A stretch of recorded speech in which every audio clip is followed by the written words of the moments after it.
બાલાસિનોર ખાતે શહીદ સ્વર્ગીય Sukhdevsinh ગુગામેડીની candle March દ્વારા શ્રદ્ધાંજલિ આપવામાં આવી। બાલાસિનોર ક્ષત્રિય સમાજ દ્વારા આજરોજ સલિયાવાડી દરવાજાથી નગરપાલિકા સુધી કેન્ડલ માર્ચ દ્વારા શ્રદ્ધાંજલિ અર્પણ કરવામાં આવી। રાજપૂત કરણી સેનાના પ્રમુખ સુખદેવસિંહ, જેમની ધોળા દિવસે ઘરમાં જ હત્યા કરાઈ હતી, જેમાં રાજસ્થાન સરકારને આપેલ 72 કલાકના અલ્ટિમેટમ પછી આરોપીને ઝડપી પડ્યા છે। તેમજ સમગ્ર ભારતના રાજપૂત સમાજની માંગ છે કે આરોપીઓનું જાહેરમાં જ એન્કાઉન્ટર કરો અથવા ફાંસી આપવામાં આવે। ત્યારે રાષ્ટ્રીય રાજપૂત કરણી સેનાના પ્રમુખ સુખદેવસિંહ ગુગામેડીની જયપુરમાં ગોળી મારીને હત્યા કરાઈ છે, જેના પડઘા આખા દેશમાં પડ્યા છે।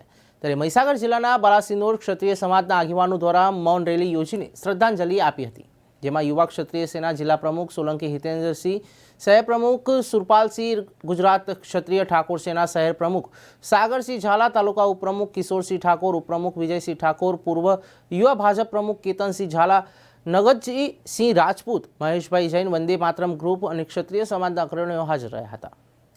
આજ રોજ બાલાસિનોર તાલુકામાં રાજપૂત સમાજ, ક્ષત્રિય સમાજ દ્વારા રાજસ્થાનમાં જે ઘટના બનેલી સુખદેવસિંહ ગુગામેડીની હત્યાના શ્રદ્ધાંજલિ નિમિત્તે યુવાનો મૌન રેલી કાઢી આજે બાલાસિનોરમાં, અને સમગ્ર હિન્દુસ્તાનમાં ક્ષત્રિય સમાજ એ શોકની લાગણીઓ અનુભવી રહી છે।